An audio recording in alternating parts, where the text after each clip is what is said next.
Good morning, अस्सलाम वालेकुम। Rising Pakistan में आपको कहेंगे खुश आमदीद। मेरे साथ हैं मोहम्मद शुएब। मेरे साथ है Sabeen Farooq. Good morning. Energy के साथ करते हैं दिन का आगाज। I don't know why but आज हालांकि थर्सडे है बट मंडे मंडे वाली फीलिंग आ रही है। अच्छा, कहीं छुट्टी करके तो नहीं आए आप? नहीं नहीं जरूरी तो नहीं कि छुट्टी के बाद भी आपको मंडे की फीलिंग है बट हाँ, या अगर आपने एक दिन छुट्टी के अंदाज में गुजारा हो तो फिर लगता ही है कि अगला दिन मंडे है। वेरी ट्रू, वेरी ट्रू, ऐसा ही है बिल्कुल। Okay, so how was yesterday? चलिए पहले आपसे सवाल करते हैं। It was good. I okay, think पता ही नहीं चलता दिन का, कामोशाम में गुजर मसरूफियत जाती इतनी है। ज्यादा होती है मसरूफियत ना, इतनी घर ज्यादा हो चलाना जाती है, होता है, घर घर चलाना संभालना होता है, होता घर है। संभालना होता है। सो बहुत कुछ होता है करने को, तो ऑब्वियसली पता ही नहीं चलता टाइम का, सुबह कब हुई है और फिर रात जाहिर है कब घर हुई है। घर वाला टाइम का पता ही नहीं टाइम चलता, का पता नहीं चलता ऑब्वियसली। तो ये हो जाता है। ऐसी So, बात है। आपका दिन कैसा गुजरता है आजकल? कैसा गुजर रहा है? इस मौसम में कैसा गुजर रहा है ये हमें बताएं। जब मैंने कहा ना इस मौसम में कैसा गुजरा है तो उसकी ज़रा सब जानते हैं कि वजह ये कि आजकल मौसम चूंकि बहुत अनप्रिडिक्टेबल है, तो इस बुनियाद पर मैं सवाल करें। गर्मी के एतबार से अगर हम देखें तो कल का जो दिन है वो ज़रा गर्म रहा और उसमें बल्कि ये भी कहा जा रहा था कि महकमा मौसमियात के मुताबिक तो थोड़ा सा मौसम ऊपर नीचे हो सकता था, लेकिन बहरहाल कल दिन ओवरऑल इस्लामाबाद का जो है वो गर्म रहा है। तो आई वाज एक्सपेक्टिंग कि शायद हल्की फुल्की सी बारिश हो जाएगी, तो मैंने उस के अकॉर्डिंगली एक प्लान कर लिया। मैंने कहा चलो अगर मौसम बेहतर हुआ तो will go for a walk, क्योंकि हमारा दिल चाह रहा था कि हम अच्छे मौसम में ट्रेल पे जाएंगे फैमिली के साथ, बच्चों के साथ।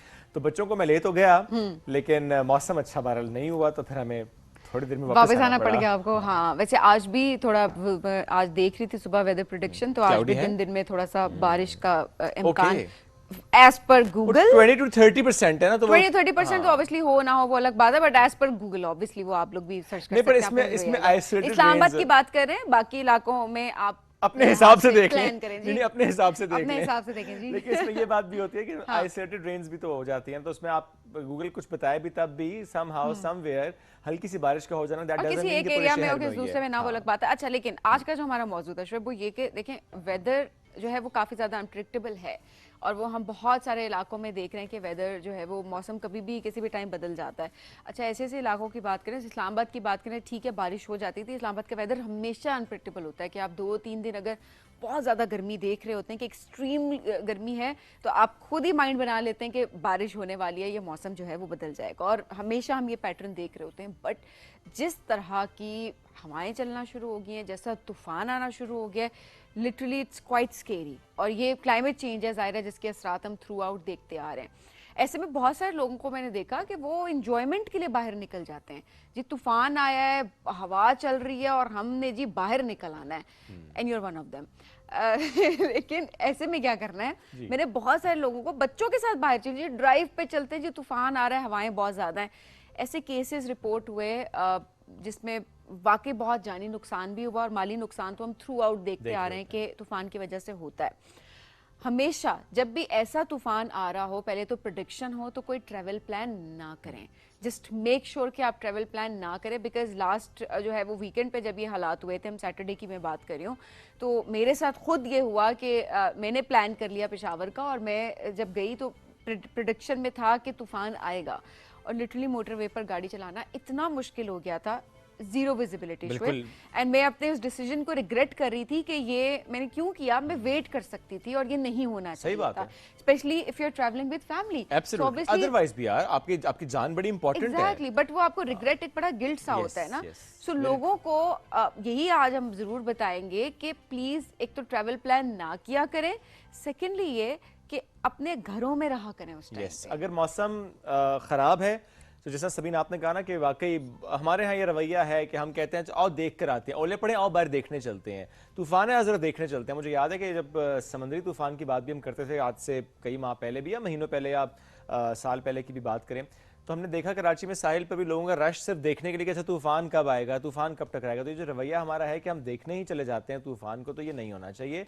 तूफान से टकराने की कोई ज़रूरत नहीं होती है, अपनी सेफ्टी प्रिकॉशंस को आपने बहरहाल मद्देनजर रखना होता है। तो जब भी ऐसा मौसम हो और कोई एडवाइजरी जारी हो तो please stay safe and stay at home, because आप नेचर से आप नहीं जीत सकते। जब भी कोशिश ऐसी की गई है कि आप नेचर के अगेंस्ट जाएंगे, आप नेचर से कम्पीट करने की कोशिश करेंगे, तो उसका नुकसान होता है, वो जानी भी होता है और वो माली भी होता है।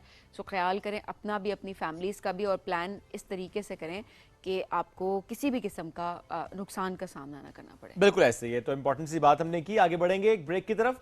जब ब्रेक से वापस आएंगे तो आज हमारे साथ बहुत ही ज़बरदस्त मेहमान मौजूद होंगे और एक ऐसे मेहमान से आपकी सबसे पहले हमने मुलाकात करानी इस ब्रेक के बाद, जिनकी एक बहुत इंपॉर्टेंट फाइट होने वाली है next month in Nepal against Indian wrestler. कराएंगे उनसे मुलाकात, लेकिन ब्रेक के बाद।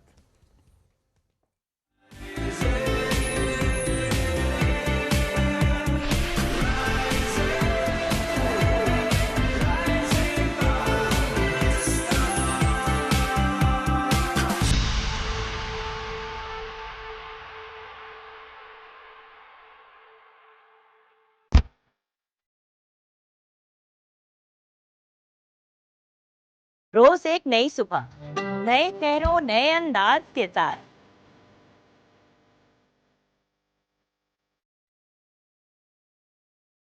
आपके मनपसंद सितारे होंगे हमारे साथ।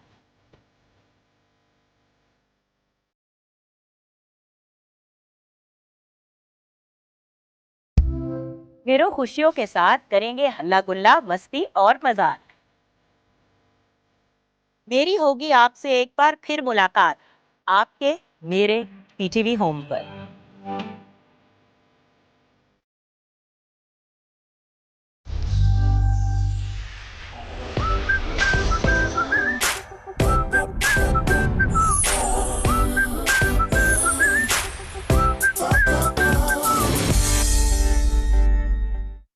जिंदगी के लम्हात अच्छी यादों में ढल जाएं, तो इससे बेहतर और क्या बात होगी।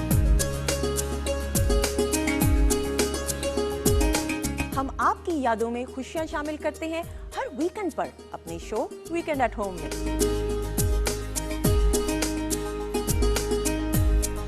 इसमें आपको सितारों की चाल से लेकर हेल्थ टिप्स, मजेदार पकवानों की रेसिपी और दीगर मुफीद मालूमात भी फराहम की जाती है। और आपकी मुलाकात कराई जाती है नामवर स्टार से।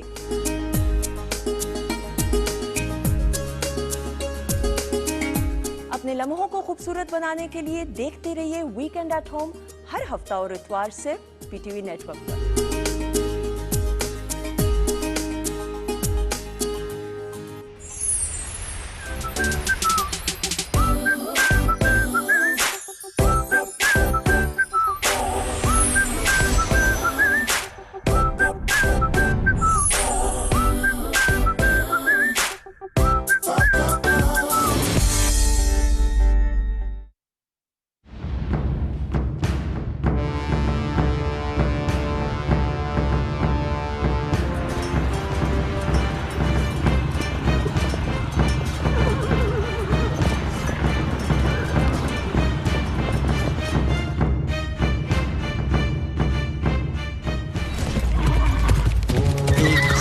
नातमाम की कहानी जो दुनिया फतह करने निकली।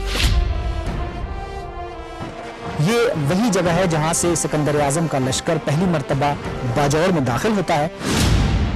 वो आखिरी सफर जो एक फातह का दर्दनाक अंजाम बन गया। कोहे हिंदुकश की तंग घाटियों से मकरान के साहिलों तक, गंधारा और वादी सिंध की सरजमीन पर सिकंदर का लश्कर बड़ी बड़ी मंजनीकों के जरिए से शहर पर पत्थरों की बारिश कर देता है। सिकंदर आजम और इस खित्ते के बहादुर बासियों के दरमियान खूनरेज मार्कों और मज़ाहिमत की हजारों साल पुरानी दास्तान। पीटीवी की डॉक्यूमेंट्री सीरीज सिकंदर आजम एक ख्वाहिशे नातमाम का आखिरी सफर।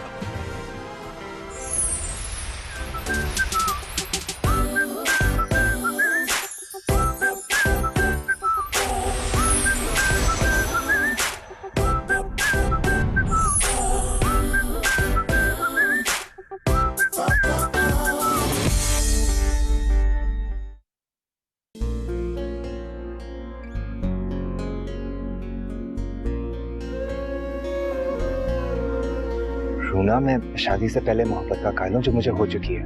निकला ना वो सच्चा आशिक, पहुंच गया ना मेरे घर तक। अच्छी लगती है, अच्छी लगती है तो उसको जाके बता दो ना अच्छी लगती है। उसका कहीं किसी से कोई ताल्लुक वगैरह तो नहीं है? रोना का ताल्लुक, मुझे पता नहीं क्यों ऐसा लगता है जैसे हमारी जिंदगी में कोई और है, तुम शादी किसी और से कर रही हो।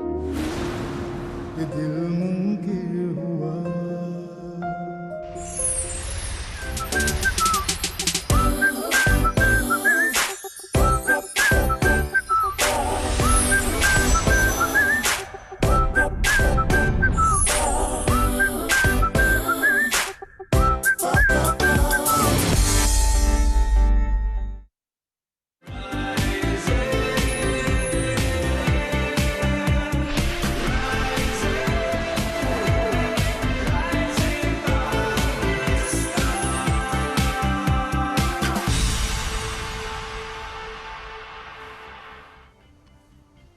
Welcome back after the break. Rising Pakistan में एक बार फिर कहते हैं खुश आमदीद। होने जा रहा है एक बहुत बड़ा मुकाबला काठमांडू नेपाल में 7 जून को, और ये मुकाबला है पाकिस्तान और इंडिया के दरमियान, यानी पाकिस्तानी और इंडियन रेसलर के दरमियान।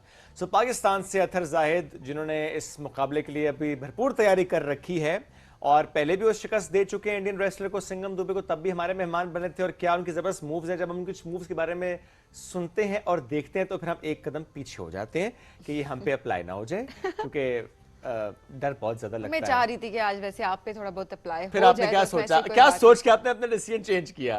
फिर मैंने कहा कि सोलो शो नहीं करना चाहिए मुझे ज्यादा बोलना पड़ेगा। फिर मैंने अपना डिसीजन वापस लिया। मैंने कहा नहीं नहीं आप पे नहीं, बट आज हम किसी और को यहाँ से बुलाने की कोशिश करेंगे जिस पर हम थोड़ी सी डिमॉन्स्ट्रेशन करने की पूरी हमारी कोशिश है। We can try, but still you know we have to see के कोई विलिंग होता है यहाँ से नहीं। बट अगर हम, मुझे लगता है शायद ऑनर हम कहेंगे तो कहीं ना कोई मान ही जाएगा। मैं फिर खिंच के ले आवांगा, ये मैं कर सकता हूँ। अच्छा जी, तो एक तो बड़ा मुश्किल सा नाम है जिनके साथ उनकी फाइट है, सम्राट नाम है जिनके साथ अतहर की फाइट है। Okay. तो आज हम जरा पूछेंगे भी अतहर जाहिद से, जो कि वैसे तो सऊदी अरब से इनका ताल्लुक है, पाकिस्तानी नेशनल पाकिस्तानी है लेकिन सऊदी अरब में ज़्यादा रहते भी हैं। और जो हमने कहा ना कि इससे पहले जिस तरह शिकस्त उन्होंने दी थी वो भी नेपाल में इवेंट हुआ था, और अभी फिर से जो इवेंट है जिसमें इन्होंने सम्राट को अब इंशाल्लाह शिकस्त देनी है, दैट टू 7 जून। तो हम जरा अतहर से पूछने की तैयारी की थी, क्योंकि जब मैंने सम्राट की वीडियो देखी है ना तो मैं वाकई ये पूछने पे मजबूर हो गया हूँ कि इट्स अ ह्यूज डिफरेंस। यानी हम बॉडी वाइज अगर देखें, फिजिक वाइज अगर देखें, वेरी वेरी बिग। हाँ, उसके चर्बी के पल्ले लटक रहे हैं और नजर भी आ रहे हैं, मतलब वो बहुत ज्यादा उसकी निसामत है। अतहर को वेलकम करते हैं। अस्सलाम वालेकुम अतहर, गुड मॉर्निंग, क्या हाल है? जी वालेकुम सलाम, गुड मॉर्निंग। मैं बिल्कुल ठीक, आप कैसे हैं? अल्हम्दुलिल्लाह। उस वीडियो को देख के भी आपने कुछ सोचा वोचा नहीं? बिल्कुल नहीं, क्योंकि उसने मुझे चैलेंज किया और ये इंडियन था, तो एनीथिंग फॉर पाकिस्तान। और अभी तो इंडिया से प्लान भी नहीं था मैच का, मैं तो अपना अभी जापान जा रहा था।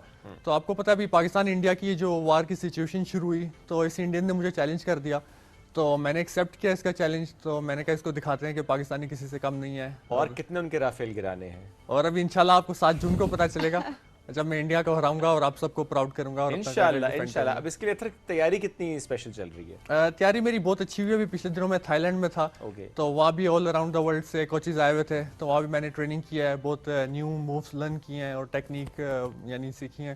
तो इंशाल्लाह वो सारी चीज़ें भी मैं इंडियन के अगेंस्ट अप्लाई करूंगा। तो सम्राट ने इसीलिए कहा था कि आप थाईलैंड में छुप गए हैं, उसने तो आपको बड़ा ललकारने की कोशिश की है। एब्सोल्युटली, और उसने बहुत बैड लैंग्वेज यूज किया है। डोंट थिंक एक स्पोर्ट्समैन को ये चीजें सूट करती हैं।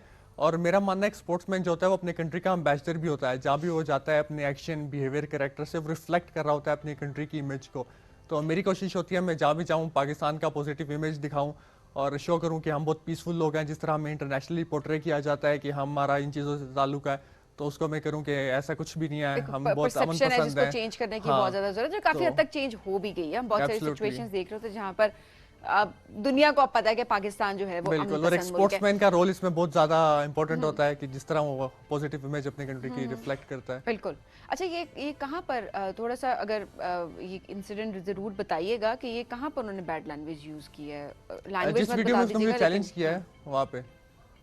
कहाँ पर किया? सॉरी, वीडियो में जिसमें उसने मुझे चैलेंज किया, जिसमें उन्होंने वाकई जो मैंने वीडियो अपलोड हुई है, I don't know about that. उसने वीडियो एक शेयर किया है जिसमें उसने चैलेंज किया है, जिसमें उसने वाकई इंतहाई गलीज ज़बान इस्तेमाल किया। आपने बड़ा दुरुस्त पॉइंट आउट किया कि स्पोर्ट्समैन को तो बिल्कुल ज़ेब नहीं देता, और जिस तरह की लैंग्वेज उसने इस्तेमाल किया है, इसको तो मैं कहता हूँ इंडियंस को खुद भी चाहिए कंडेम करें, और किसी वक्त ना खुद भी बैठ के जरा सोचा करें कि आप क्या कर रहे हैं, और जरा ये आसपास के लोगों को भी समझाया बताया करें कि क्या कर रहे हैं।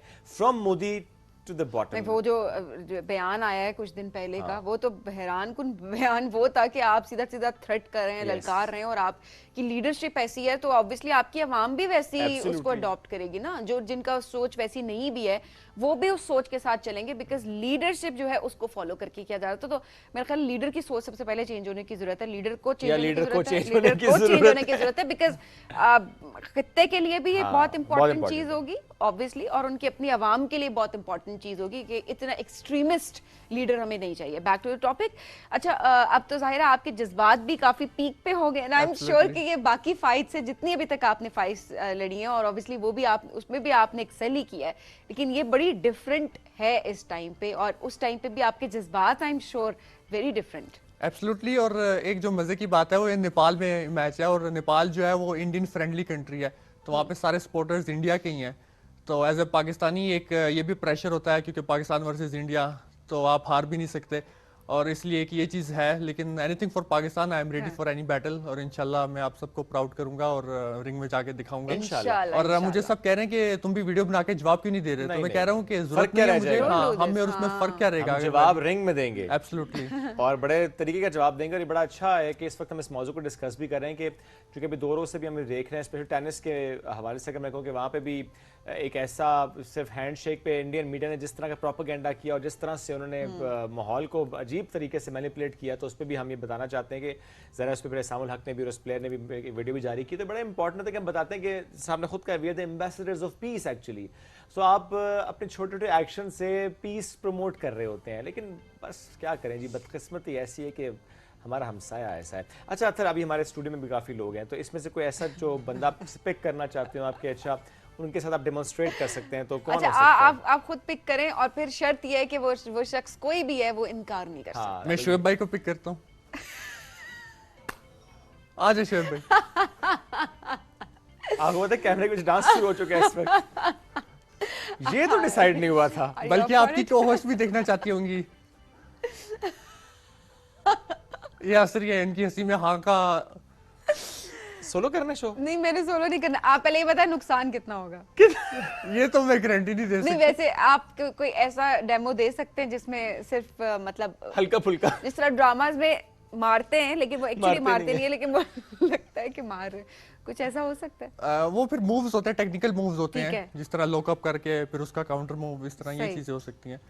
लेकिन जो बाकी मूव्स हैं वो तो बहुत हार्ड हिटिंग होते हैं और उसमें चांसेस बहुत हाई हैं। मैं सवाल वापस लेता हूं, मैं मजाक कर रहा था। कोई और इनके अलावा चले, हम शोएब का रिस्क नहीं ले सकते ना फिलहाल। नहीं, रिस्क तो हम किसी का भी नहीं ले सकते, नहीं बाकियों का ले सकते हैं ना। मैं ये चाह रहा था कि वो शानी भाई जो है ना कैमरे के पीछे, एक्चुअली उनकी फिजिक भी माशाल्लाह जरा जायंट फिजिक है, तो अगर शानी भाई यहाँ पे आ जाएंगे तो फिर बड़ा अच्छा हो जाएगा। आ जाए, कैमरे पे बहुत लोग हैं संभालने वाले, आप शानी भाई आ सकते हैं, बिलाल भाई अगर कैमरा को संभाल ले। अच्छा, आहिस्ता ऐसे स्टूडियो में सारे ना बाहर जाना शुरू हो गए हैं, डर के सारे बाहर निकलना शुरू हो गए हैं। अच्छा, मेरा ख्याल है इस मामले को किसी और तरफ ले जाते हैं। लेकिन मीनवाइल हम जरा मामले को यहीं पे रखेंगे जरूर। हम बाकी क्वेश्चंस कर रहे होते हैं कंट्रोल रूम में, अगर हमें लोग सुन रहे हैं तो अगर कोई भी विलिंग है तो उनको आप भेज दें, किसी को विलिंग करा दें, तब तक हम मीनवाइल जो है वो आगे बढ़ते हैं। ठीक है, नहीं मारेंगे नहीं, हम सिर्फ कह रहे हैं कि डेमो देंगे, हम टेक्निकल मूव जो वो बताएंगे, दैट्स इट। अदरवाइज मारपीट का कोई सीन नहीं है। तो आप प्लीज किसी को रेडी करें, तब तक मीनवाइल जरा हम आगे बढ़ते हैं। यहाँ पे जी ये कोई आने को तैयार नहीं है, क्यों डरते हैं सारे आपसे? आई डोंट नो, क्योंकि बहुत मेरे हार्ड हिटिंग मूव्स हैं और जो मेरा फिनिशर मूव है डेजर्ट स्लैम, वो फिर 6'5" की हाइट से किसी के लिए उठना पॉसिबल नहीं होता। तो वो डेमो होगा ना, एक्चुअली वो फ्लोर है यहाँ पे, तो यहाँ पे जो गिरेगा। मेरा ख्याल है सबीन डेमोन्स्ट्रेशन से बेहतर है कि हम वर्बली सुन लेते हैं उनसे कि ये A3 मूव कैसा सा होता है। किसी बंदे के साथ करने की जरूरत वैसे बता देंगे। A3 मूव जो है बेसिकली मेरा एक लॉक है। ओके, ये एक मैं आर्म को इस तरह रोल करके ट्विस्ट करके तो करता हूँ, तो मेरा जो ओपोनेंट है वो फिर टैप आउट करता है, उसे पेन जब बर्दाश्त गिव अप। हाँ, ओके, तो ये आपके चुके A3 एंड सुपर किक। जी, सुपर किक में चिन में किक करता हूँ। अच्छा, तो हाँ जी, तो ये भी मेरा बहुत खास मूव है। ओके, हाँ जी, ये तो किसी को डेमोन्स्ट्रेट खड़ा किए बगैर हम कर नहीं सकते यहाँ पे सुपर किक, यानी फॉर एग्जांपल आप वहां से अगर यहाँ सुपर, जस्ट इमेजिन ना कि यहाँ पे वो आपका ओपोनेंट खड़ा है। नहीं, ओपोनेंट होना चाहिए ना एक्चुअल में। नहीं खेल रहा। अच्छा, वो कुछ भी नहीं कर रहे आपको, वो तो सिर्फ मूव करके दिखाएंगे, आप खड़े हो सकते हैं 2 मिनट के लिए। जी, मैंने लग गई तो फिर आप नहीं हिट करेंगे, राइट? अगर थोड़ा बहुत यानी मैं तो कोशिश होगी कि ज्यादा से ज्यादा यानी फासला रहे, लेकिन अगर हिट हो गया फिर मैं रिस्पांसिबिलिटी तो नहीं ले सकता लाइव शो में। मेरा ख्याल है मैं मजाक कर, अच्छा वो ओपोनेंट है, वो जो बल्ब है ना वो ओपोनेंट है। लेकिन इस तरह फिर फीलिंग तो नहीं आती ना, जब तक कोई सामने बंदा ना खड़ा हो। वो मैं किथे जावा, मुझे बंदा प्रोफेशनल है भाई, ये मानने की बात है। उस मतलब लिटरली मुझे भी शोएब भाई में सम्राट नजर आ रहा है। नहीं, इतना ऐसा काम ना करना, सम्राट तो ऐसे है। वो तो बहुत मुझे लगता है वाकई आप यहाँ से खेलते हैं इमोशंस और उसको कंट्रोल करके, तो इट्स अ गुड थिंग। नहीं, मेरा ख्याल है आगे बढ़ जाते हैं हम इस मामले पे ना, और रिस्क नहीं ले सकते। अच्छा, बट दैट डेजर्ट स्लैम, आप डर गए, वो बचपन में तो नहीं डर गए वो वाला सीन। नहीं, मैं एक्चुअली आज प्रैक्टिस नहीं की ना, ये हम पोस्टपोन कर देते हैं, इंशाल्लाह जब इंडिया को हरा के आऊंगा फिर कर लेंगे कुछ इस तरह। फिर हम यूं करेंगे, फिर हम डेमोन्स्ट्रेशन के लिए मैं तैयारी करके आऊंगा। डन, या हम किसी को तैयार कर देंगे, एंड यू नेवर नो फिर आपके साथ क्या होगा। डन। हम और तैयारी से वैसे आएंगे। वो नहीं डरते वैसे। अच्छा वैसे अभी तक जितनी फाइट्स आपने लड़ी किसी ओपोनेंट से आपको डर लगा अंदर? डर इन द सेंस कि कभी हुआ हो कि अच्छा ये मुझे टफ टाइम दे सकता है, या रिंग में जाते हुए आपको थोड़ी सी घबराहट हुई हो?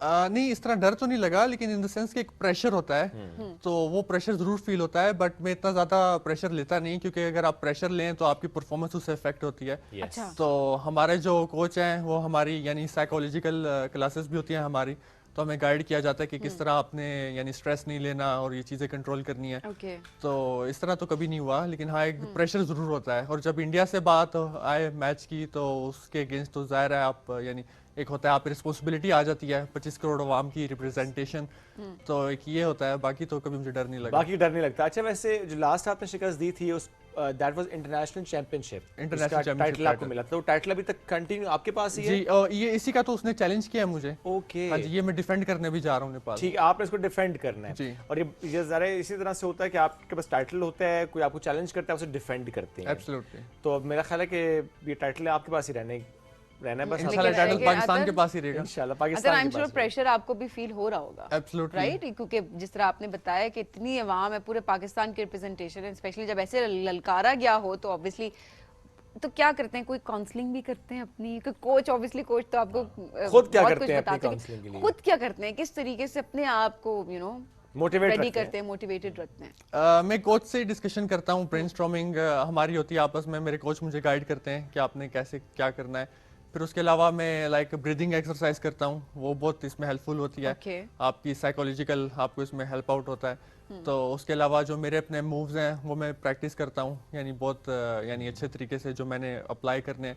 तो मुझे कभी इस तरह इन द सेंस इतना ज़्यादा प्रेशर होता नहीं, बस ये कि रिप्रेजेंटेशन का है कि मैं पाकिस्तानी अवाम को लेट डाउन नहीं कर सकता। वो तो वैसे उसके भी आई अलावा- थिंक इस वक्त तो जनरली भी सबका मोराल बहुत ज़्यादा हाई है, बिल्कुल। उसका भी एक बड़ा इम्पैक्ट क्रिएट हो जाता है। डाइट से मुतालिक थोड़ा सा बताएं कि अच्छा एक रेसलर की डाइट क्या होती है, क्या उसमें होता है और क्या उसमें नहीं होता? डाइट जो है बहुत हैवी होती है, high Okay. Protein, high carbs और मॉडरेट फैट। फिर हमारे सप्लीमेंट्स भी होते हैं, प्रोटीन शेक्स, क्रेटीन, एमिनोज।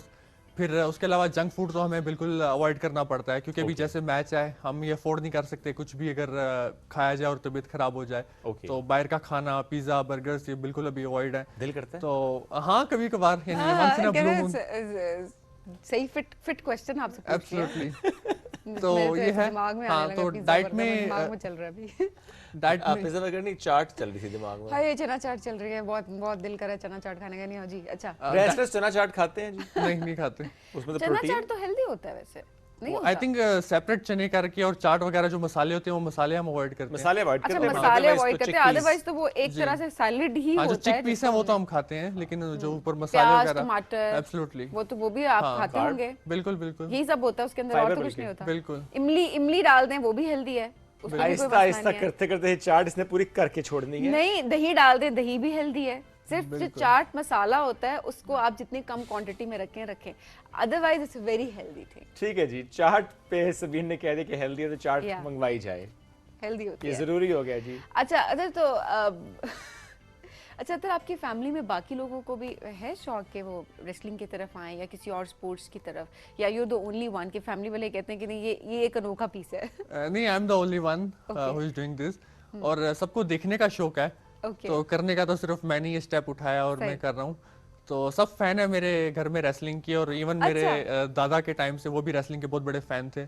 और वीसीआर के ज़माने से रेसलिंग चल रही है, और कैसेट्स ला के फिर डीवीडी आया, फिर इस तरह हमारे। अच्छा वैसे स्पेशली अगर हम अपनी जनरेशन की बात करें तो वाकई हमने अपने नाना और दादा के टाइम को इसी तरह से देखा है कि वो रेसलिंग लगी होती थी और वो देख रहे होते थे। हम कहते थे कि मतलब आप अपनी एज देखें और काम देखें, क्या कर रहे हैं।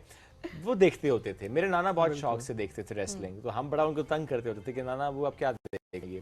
आपने भी यही देखा अपने बड़ों को कि बस बैठे हुए हैं और वो रेसलिंग चल रही है और देखते जा रहे हैं। हालांकि उस वक्त हम कहते थे ये फेक होता है, ये मारना पीटना फेक होता है। एब्सोल्युटली मेरे फादर को रेसलिंग का बहुत शौक था। वो भी जैसे मैंने आपको बताया वीसीआर की कैसेट्स ला के, तो वहीं से देख देख के मुझे भी शौक डेवलप हो गया।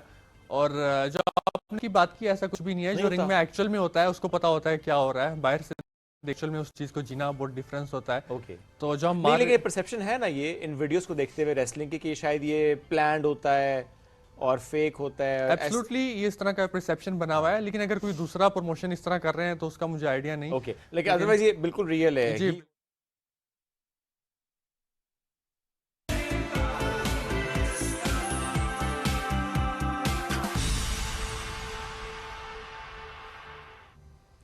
वेलकम बैक जी। राइजिंग पाकिस्तान में आपको कहेंगे खुश आमदीद। बहुत इंपॉर्टेंट टॉपिक जिस पे आज हम डिस्कशन करेंगे वो है जी ख़वातीन का माली तौर पर खुद मुख्तार होना कितना ज़्यादा ज़रूरी है।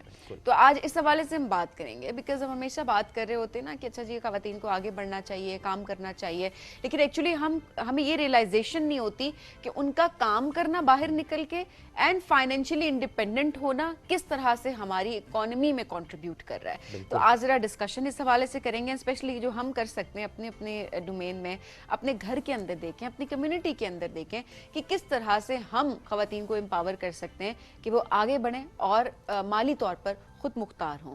सो इस डिस्कशन के लिए आज प्रोग्राम में हमें ज्वाइन किया है शाहीना कौसर साहिबा ने। अस्सलाम वालेकुम, कैसी हैं आप? I am good, thank you. So good to have you जी। और ये बड़ा इंपॉर्टेंट मौजू है, सबीना आपने डिटेल से ज़्यादा स्टार्ट भी किया।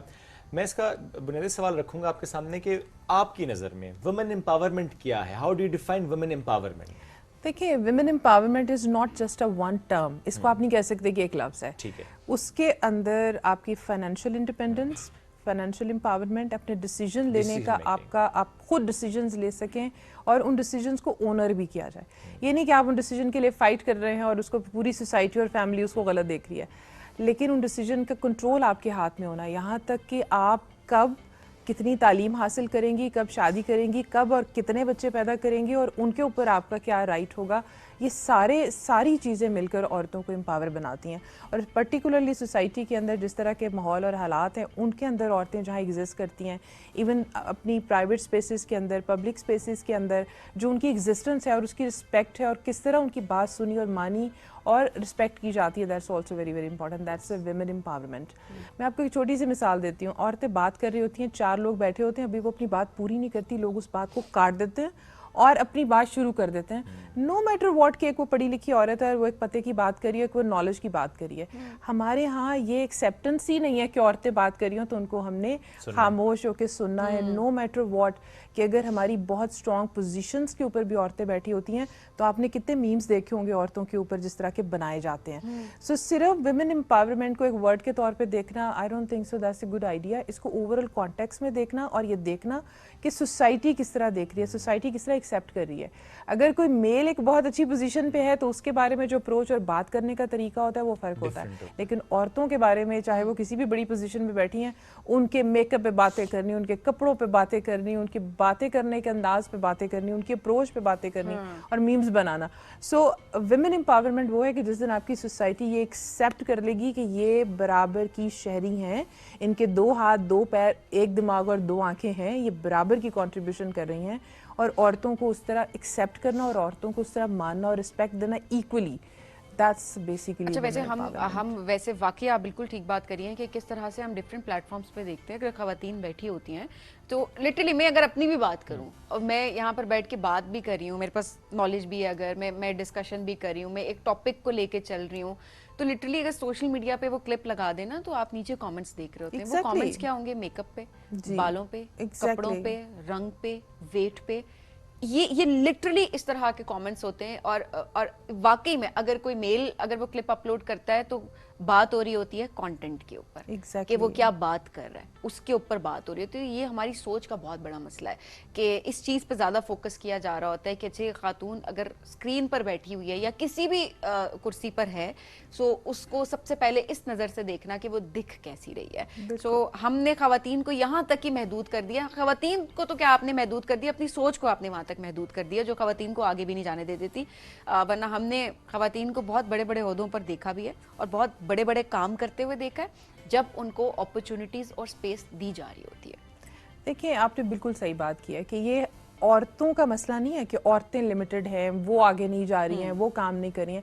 ये हमारी सोच का एक डिब्बा है जिसको हमने बंद किया हुआ है और हम औरतों को वहीं पर देखते हैं। हमारे यहाँ औरतें पायलट हैं, हमारे यहाँ औरतें जज हैं, लॉयर हैं, चीफ मिनिस्टर हैं, प्राइम मिनिस्टर रही हैं। आई मीन इतनी बड़ी बड़ी पोजीशंस के ऊपर औरतें हैं, लेकिन हमारा दिमाग आके फिर वहीं पर खड़ा हुआ है कि ये डिब्बा है, इसके अंदर हम औरत को देखेंगे उसके बालों के रंग से, उसके चेहरे के रंग से। आपको औरतों को बराबर का इंसान देखने के लिए उनकी तालीम, उनकी सोच, उनकी तरक्की, उनकी कंट्रीब्यूशन को देखना होगा। तो अब ऐसे में शाहिना किस तरह से जब हम वुमेन इकोनॉमिक एम्पावरमेंट की बात कर रहे होते हैं, किस तरह से हम इसको प्रमोट कर सकते हैं? एंड आप क्या देखती हैं अभी, बिकॉज हमारी ऑलमोस्ट 50% पॉपुलेशन जो है वो ख़वातीन पर है, और जाहिर सी बात है ख़वातीन आगे नहीं निकलेंगे, वो मुल्क कैसे तरक्की कर सकता है जहाँ की जो हाफ पॉपुलेशन है तकरीबन वो निकल कर काम नहीं करे, उसको आपने जो है महदूद कर दिया एक हद तक। How do you see this? अच्छा देखिए, आपने खुद ही जवाब दिया अपने सवाल के अंदर कि अगर ये तो एक ऑब्वियस बात है कि आपकी आबादी का अगर ऑलमोस्ट 50% हिस्सा बैठा हुआ है और आप ये सोचते हैं कि वो कोई काम ना करे, हालांकि ऐसा नहीं है, बहुत सारी औरतें काम कर रही हैं, वो फाइनेंशियली कंट्रीब्यूट भी कर रही हैं, कमा भी रही हैं, इकॉनमी का हिस्सा भी हैं। लेकिन अगर आपकी सोच ये है कि नहीं इनको काम नहीं करना चाहिए, और अगर ये काम करती हैं तो ये जस्ट टेकन फॉर ग्रांटेड लिया जाए, जो मर्द काम करते हैं वही काम इम्पॉर्टेंट है, तो आपका मुल्क तरक्की नहीं कर सकता। अगर आपकी आबादी का आधा हिस्सा आप ये सोच भी नहीं रहे हैं कि उसने काम करना है। जो औरतें लड़ाई करके, फाइट करके, घर से भी सारा काम करके एक बाहर निकल के काम करती हैं, फिर उनके काम की भी कोई रिकग्निशन नहीं है, रिस्पेक्ट नहीं है। आप औरतों से बात करें जो जॉब करती हैं, वो कहती हैं कि हम सुबह काम करती हैं, घर से निकलती हैं, बाहर निकल के काम करती हैं, घर जाके हमें दोबारा सारी वो रिस्पॉन्सिबिलिटीज़ दोबारा करनी पड़ती है। लेकिन जो मर्द ये काम कर रहे हैं, जो बाहर जाके काम कर रहे हैं, उनके ऊपर ये बर्डन नहीं है। तो जो दोनों लोग पैसे कमा रहे हैं, उन दोनों पैसों की इक्वल एक तरह की अहमियत है, क्योंकि वो पैसे इक्वली घर में आएंगे और कंट्रीब्यूट होंगे। अच्छा, यहाँ पर मैं एक बात करती चलूँ, जब हम इस तरह बात करते हैं कि औरतें जो घर से बाहर जाके काम करती हैं और बाहर से पैसे कमा के लाती हैं वही इंपॉर्टेंट है और वही ज़्यादा कंट्रीब्यूट करी है, नहीं। हर वो औरत जो घर पे रह के काम करती है, आप ज़रा देखिए, जब सुबह औरतें उठती हैं सबसे पहले वो उठ के नाश्ता बनाती हैं सबके लिए, बच्चों के लिए, अपनी फैमिली के लिए और एक्सटेंडेड फैमिली के लिए। घर को क्लीन करती हैं, अगर हाउसमेट आती है उसको भी सपोर्ट करती हैं, घर के कपड़े, खाना बनाना, पूरा घर, कहीं को आना जाना है, वो सारी रिस्पॉन्सिबिलिटी उनकी है। वो जो उनकी कॉन्ट्रीब्यूशन है, basically that is also financial contribution. कि अगर आप इन सारे कामों के लिए कैलकुलेट करें ना ज़रा, कि कौन बर्तन धोता है, कौन कपड़े धोता है, कौन नाश्ता कराता है, कौन क्लीनिंग करता है, कौन घर के बड़ों का ख्याल रखता है, कौन उनको वॉक पे लेके जाता है, कौन बच्चों को पिक एंड ड्रॉप देता है, वो सारे पैसों को आप कैलकुलेट करें। मैं कहती हूँ एक फार्मूला बनाना चाहिए हमें, और मैं चाहती हूँ कि फार्मूला छाप दें आप अपने टेलीविजन के ऊपर, कि कैलकुलेट करें वो पैसे कि वो एक औरत जो घर से बाहर निकल के काम नहीं भी कर रही है, वो घर में बैठकर वो फाइनेंशियल कंट्रीब्यूशन घर की इकोनॉमी के अंदर कर रही है, जिसको हम रिकग्नाइज नहीं करते, जिसको हम कैलकुलेट नहीं करते। एक दिन हम बैठे हुए थे, रफली हमने ज़रा कैलकुलेट किया, तो एक साहब थे, वो ये समझते हैं कि क्योंकि घर का काम नहीं करूँगा, क्योंकि मैं बाहर काम करता हूँ और मेरी बीवी क्या काम करती है। सो हमने अपने दोस्त को बिठा कर वो पैसे कैलकुलेट किए, उनकी तनख्वाह जो थी वो 1 लाख कुछ थी, और जो उनकी वाइफ अपने घर में कंट्रीब्यूट करे वो 80,000 बन रहा था। कितने काम वो कर रही है। एग्जैक्टली, तो उसको रिकग्नाइज करना, उस इकोनॉमिक कंट्रीब्यूशन को घर के अंदर कैलकुलेट करना बहुत बहुत बहुत इंपॉर्टेंट है, और उसको ओन करना, उसको रिस्पेक्ट करना बहुत इंपॉर्टेंट है। अगर कोई मर्द बाहर काम कर रहा है, वो पैसे कमाता है, वो प्रॉपर्टी बनाता है, तो वो कहता है मेरी ही प्रॉपर्टी है। वो औरत जो घर में रह के ये सारी कंट्रीब्यूशन करी है, वो इक्वली उस प्रॉपर्टी में उसका हिस्सा होना चाहिए, क्योंकि वो आपकी घर के अंदर अपनी लेबर से, जो कि 24 घंटे की लेबर है, वो उसको कंट्रीब्यूट करिए। हमारे यहाँ तो क्या होता है कि अगर खातून अपने पैसों का भी कुछ बनाती है, वो गाड़ी लेती है, वो कोई प्रॉपर्टी बनाती है, तो उस दौरान भी अगर देखा जाए तो ज़्यादातर हमने यही चीज़ देखी है कि वो मर्द के नाम पे होती है, कि घर के मर्द है तो उसके नाम पे उसको किया जाए। आप किस तरह देखते हैं? अच्छा, मैं इसमें से चीज़ ऐड करूंगा कि शायद इस वाले पर्सपेक्टिव में कि अच्छा वो मर्द के नाम होते हैं, क्योंकि नॉर्मली हम देख रहे हैं ख़वातीन के बैंक अकाउंट्स नहीं होते या कम होते हैं। दूसरी बात है कि अगर वो बंदा जॉब करता है तो वो प्रोबेबली वो टैक्स फाइलर होगा, इसलिए गाड़ी लेते हुए या घर लेते हुए हम कहते हैं जी वो मर्द के नाम होगा, जो कि मैं इसलिए कहता हूँ बहुत गलत है। चूँकि आप फाइलर बनाएं ना खातून को, आप उसका बैंक अकाउंट खुलवाएं, आप उसको फाइलर बनाएं ताकि वो अपने नाम पे चीजें लेकर चल सके।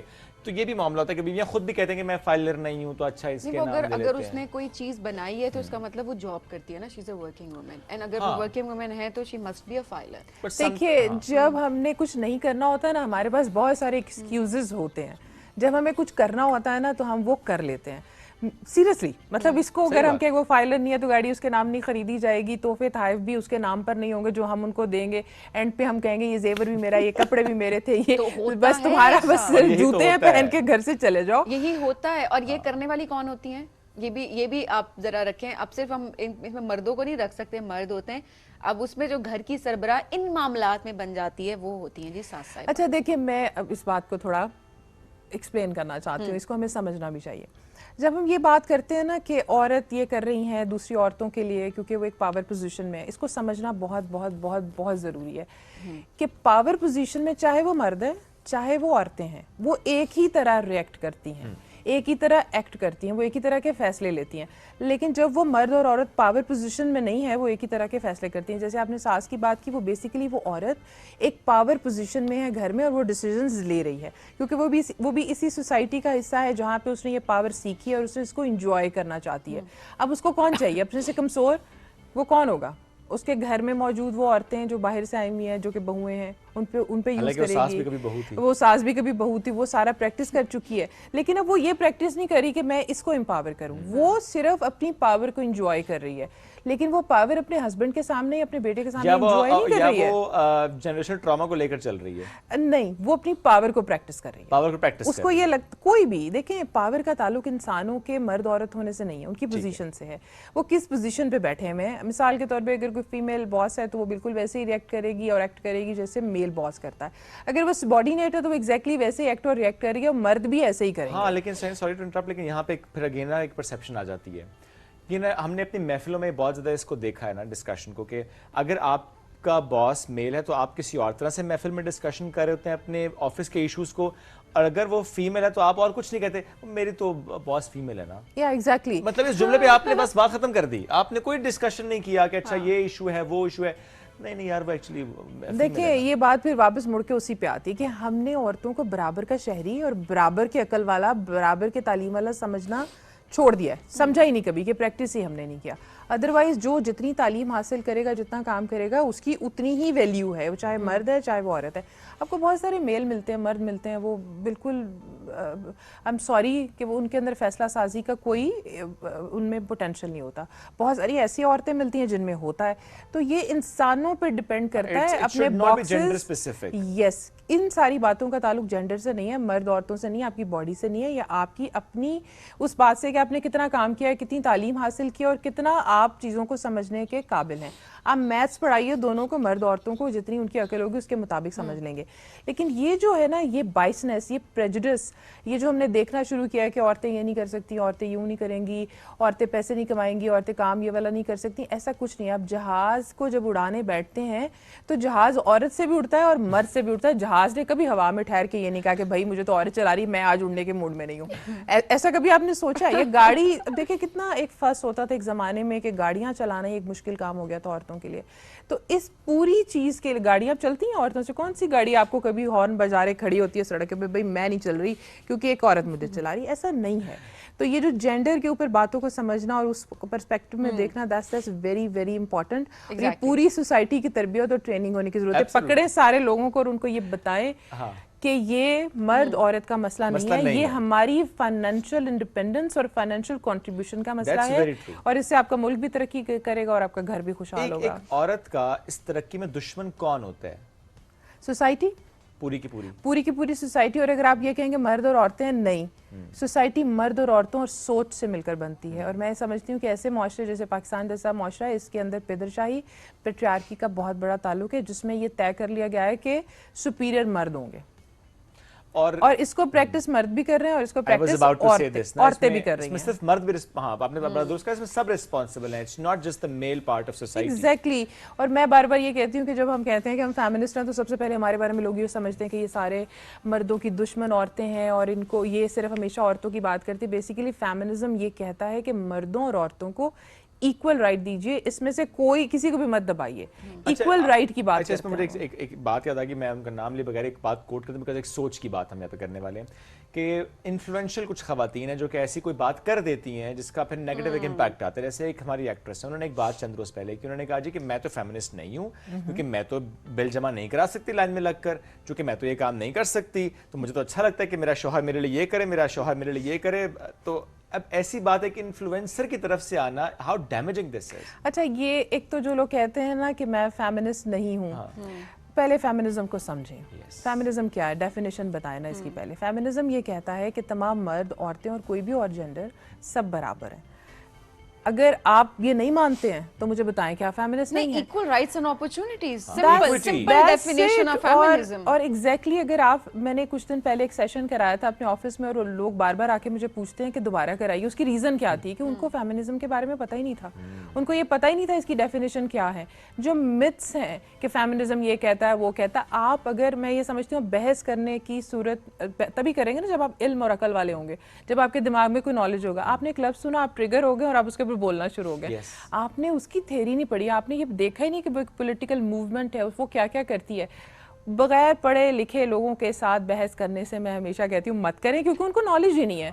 वो जिस बात पे बहस करें और जिनका आप जिक्र करें, मैं उनको नहीं जानती हूँ और मुझे नहीं पता ये कौन सा वाक़या है, लेकिन मैं बार बार कहती हूँ कि वो लोग जो टेलीविजन पे आते हैं, जिनको लोग सुनते हैं, जिनके लोग फॉलोवर हैं, उनके ऊपर बहुत बड़ी जिम्मेदारी आयद होती है कि वो बहुत जिम्मेदारी से कोई बात किया करें। मुझे ये लगता है शाइना, मैं थोड़ा सा इसमें शायद मैं तल्ख हो जाऊंगी, बट पढ़ लिख लेना चाहिए, बहुत जरूरी है। मैं यही तो तमाम लोगों के लिए जो इस तरह के स्टेटमेंट्स आकर दे देते हैं अपने स्टारडम में, एंड स्पेशली इस पर्सपेक्टिव से दे देते हैं कि बिकॉज वो प्रिविलेज्ड हैं, और स्पेशली आप इतना लेविश लाइफस्टाइल अपना दिखाएं, हर चीज़ आप अपलोड करें, और यू लाइक नहीं हम मर्दों का ये रुख भी दिखाना चाहते हैं, इट्स एब्सोल्युटली फाइन, आप ज़रूर दिखाएं। बट देन अगेन वो आपकी पर्सनल चॉइस है, वो आप ज़रूर करें। बट स्टिल मैं पर्सनली उसको सपोर्ट नहीं करती कि आप इतना अपना, कोई गाड़ी आपने लिया है वो भी आप दिखा रहे हैं, फ़ोन आपने लिया है वो भी आप दिखा रहे हैं, बिकॉज बहुत सारी बच्चियाँ बैठी हुई हैं जो वो अफोर्ड नहीं कर पा रही होती हैं, और उनकी एक्सपेक्टेशंस अपने शौहरों से या अपने बाप से उस तरह की बढ़ जाती हैं, इसी तरह से रिश्ते ख़राब होते हैं। हमारा इस्लाम भी यही कहता है कि मतलब आप जिस तरीके से दिखाइए कि शो ऑफ नहीं करना चाहिए, हमारा मजहब भी हमें यही सिखाता है। कोई इसमें ऐसी बात नहीं है। इल्म, अपनी अकल, अपनी तालीम को शो ऑफ करें, शायद उससे लोगों को बहुत ज्यादा फायदा हो। मटेरियलिस्टिक चीजों से मेरा नहीं ख्याल किसी कि आपने बिल जमा नहीं कराना, आप मत कराएं, कोई भी नहीं कराता, बड़े कम लोग कराते हैं, ऑनलाइन हो रहा है, फोन पे हो जाता है। वही मैं कहती हूँ कि पढ़ना नहीं पता होगा कि ऑनलाइन भी हो जाता है। बिल जमा नहीं कराना, मुझे लाइन में, आप जब एयरपोर्ट पे जाके जहाज में बैठेंगी, लाइन में तो खड़े होंगी ना, हस्बैंड तो नहीं खड़ा हो जाएगा। ये जो आपकी लाइफ को आप रोमांटिसाइज करते हैं, हम सो सॉरी, 50% से ज्यादा लोग अपनी जो पर्सनल लाइफ है उसको बहुत रोमांटिसाइज करते हैं, उसके बारे में झूठ बोलते हैं कि हमारी लाइफ तो बड़ी परफेक्ट है और मेरा हस्बैंड तो यूं कर। I am so sorry, reality बहुत फर्क है, और ये मर्दों और औरतों को ये समझना चाहिए कि इस रियलिटी को ही लोगों को बताएं, और मत बताएं ये सोशल मीडिया को भरने के लिए फेक किस्म की कहानियां। मुझे तो बहुत अच्छा लगेगा मैं लाइन में खड़े होकर अपने बिल जमा करूँ, अब तो लाइन में लगना भी नहीं पड़ता है, और मुझे बहुत अच्छा लगेगा कि मैं अपने सारे काम खुद करूँ, मैं अपनी गाड़ी को खुद चलाऊँ, मैं अपना खाना खुद बनाऊँ, मैं अपने कपड़े खुद प्रेस करूँ। ये मुझे बहुत बहुत अच्छा लगेगा। और मुझे ये नहीं अच्छा लगेगा कि मेरा हस्बैंड जाके तो बिल जमा करा रहा है, या मेरे कैश लेके आ रहा है, या मेरा एटीएम यूज कर रहा है, या मेरे एटीएम के भी पैसे निकाल रहा है, एंड वाइस एंड वर्सा। दोनों इंसान, चाहे वो मर्द हैं वो औरत हैं, उनके दोनों हाथ हैं, दोनों पैर हैं, सारे काम खुद करें। ये जो कॉन्सेप्ट आया है कि आई मीन फेमिनिज्म ये कहता है कि शौहर जमा करा रहा है बिल करें, आई डोंट नो कहाँ से आया ये कॉन्सेप्ट। जो भी ये खातून या मर्द है जिनका आप जिक्र कर रहे हैं, आप वो उनको कहें मेरे से फोन पे बात कर लें। एटलीस्ट फेमिनिज्म की डेफिनेशन को पढ़ लीजिए, एटलीस्ट ये समझ लीजिए कि वो पॉलिटिकल थ्योरी क्या कहती है, वो पॉलिटिकल मूवमेंट क्या करी। वो बिलों से बहुत आगे चली गई, वो औरतों के इक्वल राइट जो कि विरासत में हो, काम करने के हो, फैसला साजी के हो। किस को कहें कॉल करने का। आपको याद होगा लास्ट में भी हमने ऑफ एयर एक डिस्कशन की थी, हम यहाँ पे मिलकर कर लेते हैं उसको, कि इसी तरह से एक और खातून है, एक्ट्रेस है, उन्होंने भी एक पॉडकास्ट में कह दिया जी औरत की कमाई में बरकत नहीं होती। अब ऐसी बात कभी मैं सुनना नहीं चाहती। इसका मतलब है मुझे तो जिंदा ही नहीं रहना चाहिए, क्योंकि मैं पैसे भी खुद कमाती हूँ, मैं अपने कपड़े भी खुद खरीदती हूँ, अपना खाना भी खुद, अपने घर का किराया भी खुद देती हूँ, अपनी गाड़ी में पेट्रोल भी खुद दिलाती हूँ। मुझे तो बस कहीं बैठ जाना चाहिए और जोगन बन जाना चाहिए, क्योंकि मेरे पास तो किसी मर्द की कोई कमाई आ ही नहीं रही। तो मैं तो कमाई कर रही हूँ अपनी, और अपनी जिंदगी खुद स्पेंड कर रही हूँ। So sorry, these are myths, और ये हमने कहीं सुने होंगे बचपन में, इसलिए मैं कहती हूँ पढ़ लिख लीजिए और अपने इन मिथ्स को खत्म करिए। और अगर आप इन मिथ्स को खत्म करने के काबिल नहीं है तो आप किसी पढ़े लिखे अक्लमंद से बात कर लीजिए, और अगर आप उसके काबिल नहीं है तो किताब पढ़ लीजिए, और अगर आपको कोई बात समझ नहीं आती तो आप सर्च कर लीजिए, सीरियसली बहुत चैट जीपीटी पे चले जाइए। मैं तो कभी कभी किसी चीज में फंस जाती हूँ तो वहां से पूछ लेती हूँ इस सिचुएशन में क्या करूं। बड़ा अच्छा जवाब आता है, बहुत अच्छे वाला जवाब आता है, बड़े इंटेलेक्चुअल किस्म के जवाब आते हैं। और आई एम सो सॉरी लोग इस तरह की बातें करते हैं, और मेरा नहीं ख्याल ऐसे लोगों को प्रमोट करना चाहिए और ऐसी बातें करनी चाहिए। हमने तब भी पिछले वाले शो में भी यही बात की थी कि अगर आप जाके किसी भी जगह पे 100 रुपया दें तो एग्जैक्टली उस 100 रुपये में उतना ही फल आएगा जितना किसी मर्द की कमाई वाले 100 रुपये में आएगा, और 100 रुपया जो औरत ने कमाया होगा। कभी वो फल वापस मुड़ के नहीं कहेगा ये तो औरत की कमाई है, मैं आपको खाने नहीं दूंगा खुद को। ऐसा नहीं होता, ऐसा नहीं होता इस मिथ। ऑलराइट, सो इसमें डू यू थिंक कि जो एक चीज जो चेंज ला सकती दैट इज एजुकेशन? जी, एजुकेशन भी, और अपने इल्म को भी बढ़ाइए।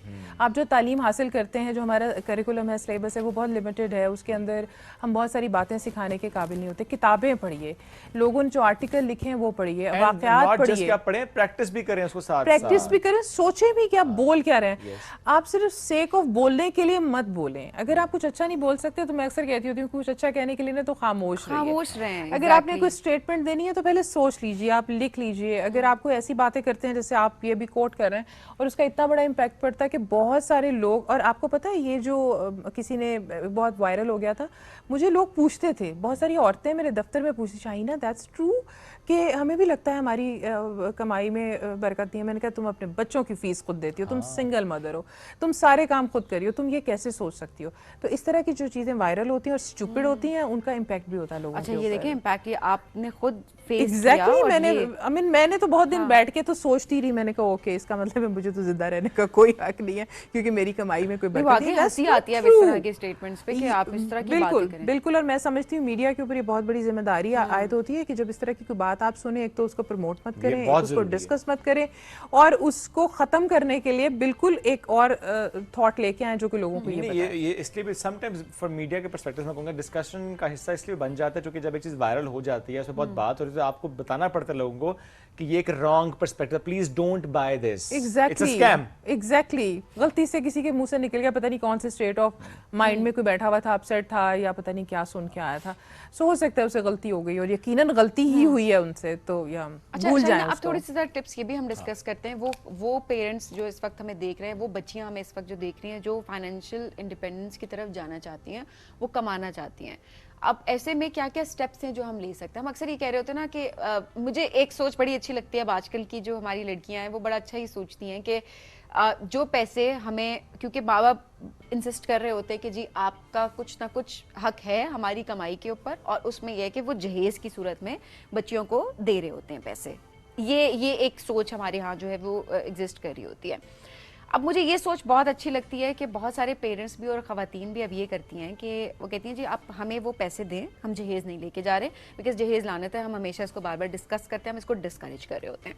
तो अब ये सोच भी जब लोगों की हो रही है तो बड़ी खुशी होती है कि लोग सोचते हैं अच्छा अब ये सोचा कि आप हमें वो पैसे दें, मैं उसका एक बिज़नेस स्टार्ट करूँगी, या पेरेंट्स कहते हैं मैं अपनी बच्ची को ये पैसे दें ताकि वो अपना एक बिजनेस स्टार्ट करे।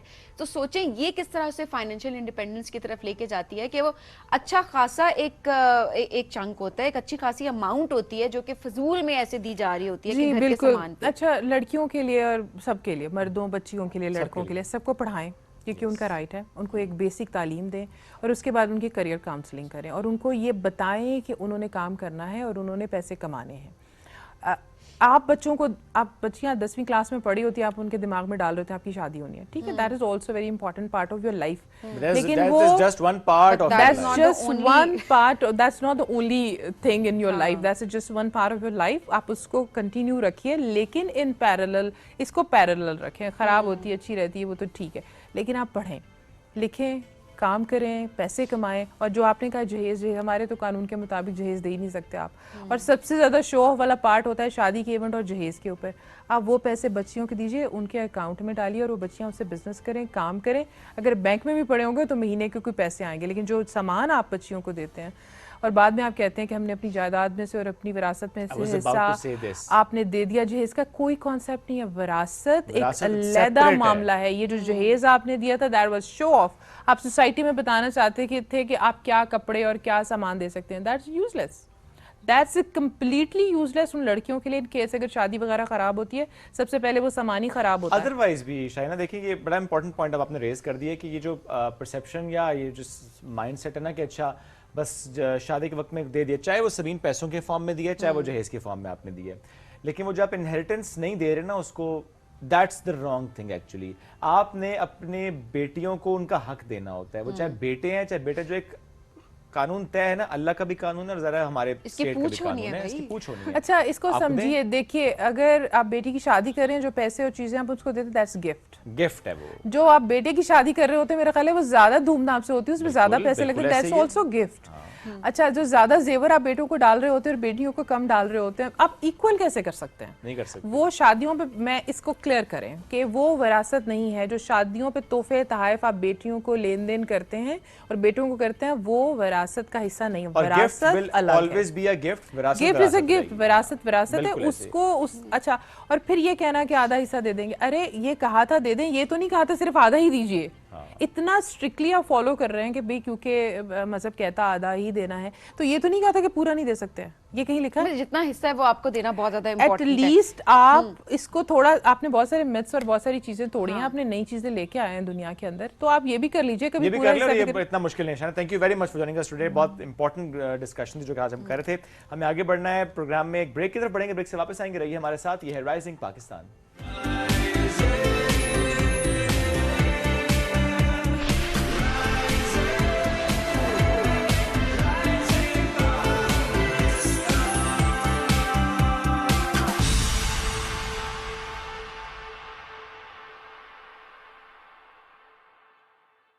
New and improve Sensodyne rapid action 60 seconds में सेंसिटिविटी से आराम देता है। मैं रेकमेंड करती हूँ Sensodyne rapid action because it works. Green palms Lahore, an eco friendly lifestyle, a secure investment, और वो भी फ्री लाइफ इंश्योरेंस के साथ। ग्रीन पाम्स लाहौर, लाहौर का नया मरकज। New and improve Sensodyne rapid action 60 seconds में सेंसिटिविटी से आराम देता है। मैं रेकमेंड करती हूँ Sensodyne rapid action because it works. Sensitivity की वजह से लोग अपनी आदतें बदल देते हैं, लेकिन ये इस बात का हल नहीं है। Use the right product, new and improve Sensodyne rapid action 60 seconds में सेंसिटिविटी से आराम देता है। मैं रेकमेंड करती हूँ Sensodyne rapid action because it works. Get your रोज का डोज, जो दे आपको एनर्जी, वाइटैलिटी और bone strength. Give your best हर रोज। सेंसिटिविटी की वजह से लोग अपनी आदतें बदल देते हैं, लेकिन ये इस बात का हल नहीं है। Use the right product, new and improve Sensodyne rapid action 60 seconds में सेंसिटिविटी से आराम देता है। मैं रेकमेंड करती हूँ Sensodyne rapid action because it works. जानने की बच्ची मेरा फोन क्यों नहीं उठा रही? कहीं मेरे 500 लेके भाग तो नहीं गई? मुझे नसीहतें मत करो, घर से भाग के सीधा तुम्हारे घर आ रही हूँ। क्यों? तूने कुछ महसूस किया है? तो ये घर का माहौल नहीं तुझे अच्छा लग रहा? नाज़नीन गई है ना घर से, अब बेबे का राज। मेरी फुप्पो आ रही है। वही वाली फुप्पोरा है जो हर शे में नुक्स काटती हैं। हमारी लेडीज जो है ना, वो गैर मर्दों के सामने नहीं होती। हाँ, खामोशी, किसी खतरे की अलामत है। चांदनी है दीपा, ਤੁਹਾਡਾ ਰਵੇ ਕੱਖ ਨਾ फोन कीता लैंड नहीं आए स्टेशन तो की समझा। अब होगा मेरा टारगेट पूरा। एक्सक्यूज मी, कौन हो मैडम? साइड पे आओ। चलो बकवास बंद करो और किचन से निकलो। आज से ना सारे कार का कंट्रोल मेरे पास होगा। यार आते इंटरव्यू करना शुरू कर दिया, कुछ खाने का नहीं पूछोगी? वैसे अकलमंद लोग ना घर से खा के आते हैं। ये वो लिस्ट है जो मैं पूरा महीना माँ पुत्रों को भूखा नहीं मरने दे।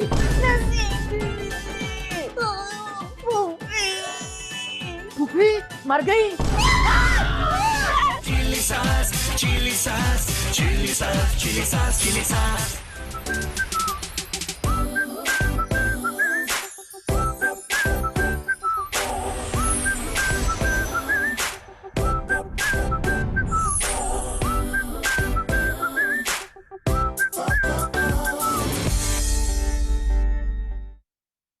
New and improve Sensodyne rapid action 60 seconds में सेंसिटिविटी से आराम देता है। मैं रेकमेंड करती हूँ Sensodyne rapid action because it works. Sensitivity की वजह से लोग अपनी आदतें बदल देते हैं, लेकिन ये इस बात का हल नहीं है। Use the right product, new and improve Sensodyne rapid action 60 seconds में सेंसिटिविटी से आराम देता है। मैं रेकमेंड करती हूँ Sensodyne rapid action because it works. New and improve Sensodyne rapid action 60 seconds में सेंसिटिविटी से आराम देता है। मैं रेकमेंड करती हूँ Sensodyne rapid action because it works. Sensitivity की वजह से लोग अपनी आदतें बदल देते हैं, लेकिन ये इस बात का हल नहीं है। Use the right product, new and improve Sensodyne rapid action 60 seconds में सेंसिटिविटी से आराम देता है। मैं रेकमेंड करती हूँ Sensodyne rapid action because it works.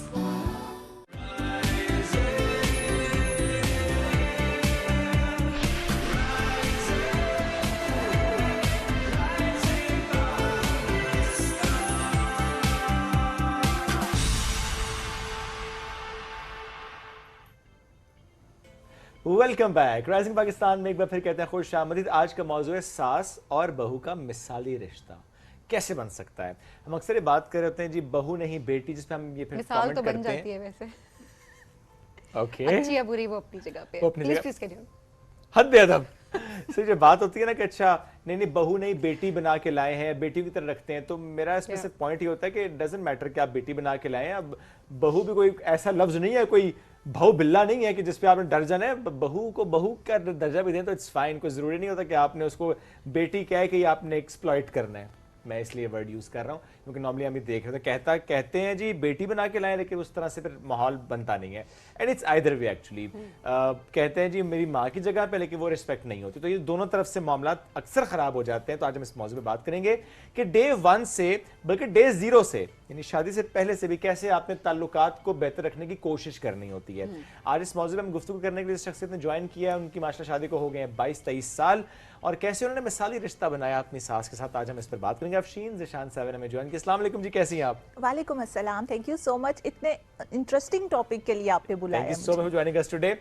मिसाली रिश्ता, जैसा सबीन ने भी कहा ना, वो अच्छी बुरी मिसाल ज़ाहिर बन जाता है, लेकिन ये जो हमारी कोशिश थी कि हम अच्छी मिसाल ही बनाएं लोगों के लिए। सबसे पहले ज़ाहिर है आपके अपने पीस ऑफ माइंड के लिए, फिर अपनी ज़ाहिर है जो आपकी फैमिली है, जो आपके जानने वाले हैं, उनके लिए भी कि नहीं it's a very good peaceful environment in the house. Actually उसके लिए क्या कुर्बानियाँ देनी पड़ती हैं, सफ़र करना पड़ता है, मैं मारनी पड़ती है, क्या करना पड़ता है? Actually I have very wonderful relationship with my mother in law, अल्हम्दुलिल्लाह। लेकिन इस अभी जो आपने बात की ना कि बेटी बना के लाते हैं या बेटी माँ, जो बहू आती है वो माँ नहीं समझती, तो उस पर मैं अपनी मदर इन लॉ की एक बड़ी प्यारी बात कोट करना चाहूँगी कि जब मेरी शादी हुई है तो उन्होंने मुझसे कहा कि बेटा मैं आपकी मदर तो नहीं बन सकती, क्योंकि माँ बेटी का जो रिश्ता है वो तो नेचुरल है, वो कभी भी ऐसा नहीं हो सकता कि मैं आपकी माँ की जगह लूँ या आप मेरी बेटी की जगह लो। लेकिन हम सास बहू भी नहीं बनेंगे क्योंकि उसमें भी बहुत सारी प्रॉब्लम्स हैं, यू नो, टैबू है एक हमारी सोसाइटी में। उन्होंने कहा कि हम फ्रेंड्स बन सकते हैं, और ये जो बात पहली बात थी उनकी, इसने मुझे बहुत इंस्पायर किया कि माशाल्लाह वो अगर इस पर्सपेक्टिव से सोच सकती हैं तो मैं भी इस पर्सपेक्टिव से क्यों नहीं सोच सकती कि ना मेरी मदर इन लॉ है ना कुछ, हम फ्रेंड्स की तरह तो बातें शेयर कर सकते हैं। लेकिन फिर ऑब्वियसली आपको पता है कि बहुत सारी ऐसी बातें होती हैं जो आप बीइंग फ्रेंड समझ के भी मदर इन लॉ से डिस्कस नहीं कर सकते। लेकिन मैं भी मारनी पड़ती है, कॉम्प्रोमाइज़ेस भी करने पड़ते हैं, और ताली दोनों हाथों से बजती है। अगर एक तरफ से मुसलसल सेक्रीफाइसेस होते रहें, कॉम्प्रोमाइज़ेस होते रहें, तो भी रिश्ता नहीं चलेगा ज़्यादा देर तक। लेकिन अगर आप दोनों तरफ से ही अपनी कोशिश करें तो फिर बहुत अच्छा रिश्ता चलेगा। इसमें बुनियादी बात ये हो गई कि जो आपका बिल्कुल एक स्टार्ट का टाइम है ना, उसमें आपने कुछ चीज़ें सेट करनी होती हैं, और इस पे बड़ा ज़रूरी होता है कि आप उस पर बात करें। जैसे देखें आपकी सास ने बड़ी अच्छी बात की, उन्होंने स्टार्ट में कहा कि लेट्स बी फ्रेंड्स। कुछ चीज़ें होती हैं जो कि आपको वर्बली कहनी पड़ती हैं इस रिश्ते को चलाने के लिए, स्टार्ट करने के लिए। जी, और वर्बली मैं हमेशा कहती हूँ कि जब भी आप बात करेंगे तो प्रॉब्लम सॉल्व होती हैं। हमेशा हम लोगों की सोसाइटी में हमने ये देखा है कि आप दिल में बातें रखते रहते हो और उसके बाद फिर वो जमा हो के एकदम एक ब्लास्ट की सूरत में बाहर आती है, जिसमें रिश्ते ख़राब होते हैं। तो हमेशा मेरे ख्याल से अगर राइट टाइम पे राइट बात कर ली जाए तो बहुत सारी प्रॉब्लम सॉल्व की जा सकती है। बिल्कुल, वो जो आपने शुरू वाली बात भी की ना श्रेय, बाकी देखें अपनी शादी के जो फाउंडेशन है ना, बुनियाद है, वो आप शुरू में ही रखते हैं। वो चीज़ें तय होती हैं और उस लिहाज से आप कंटिन्यूसली आप उसको लेकर चल रहे होते हैं। अब इसी तरह से सास बहू के रिश्ते में भी ये चीज़, अच्छा जो आपने बात की ना कि सास बहू का रिश्ता ऐसा कॉम्प्लिकेटेड कर दिया गया है और सारी चीज़ें, मैं कहती हूँ आप क्यों नहीं कह सकते कि तुम मेरी बहू हो, और बहू या कोई बहू क्यों नहीं कह सकती कि आप मेरी मानी, आप मेरी सास हैं। ये भी तो एक रिश्ता है, इसका भी तो तकद्दुस है, ये भी तो एक खूबसूरत रिश्ता हो सकता है। हम क्यों दूसरे रिश्ते का सहारा लेते हैं, इस रिश्ते को, ये रिश्ता हम बेसिकली इसको एक्सप्रेस भी नहीं कर रहे होते हैं, हमें सहारा लेना पड़ता है माँ की मिसाल दे के, बेटी की मिसाल दे के कि हम हाँ वाकई आपसे प्यार करते हैं, हम आपका ख्याल रखेंगे। मुझे लगता है सबसे पहले तो इस टर्म पे ज़रूर बात होनी चाहिए कि सास कहे कि तुम मेरी बहू हो और बहू कहे कि आप मेरी सास हैं, और इसमें किसी किस्म की कोई बुराई नहीं होनी चाहिए। बुराई नहीं होनी चाहिए, लेकिन हमारी सोसाइटी में एक बुराई बना दिया गया है। लेकिन हम सब इस पे काम कर रहे हैं और करते भी रहेंगे इंशाल्लाह, और बहुत जल्दी मुझे लगता है कि बहुत सा चेंज हम देख भी रहे हैं और देखने को मिलेगा भी।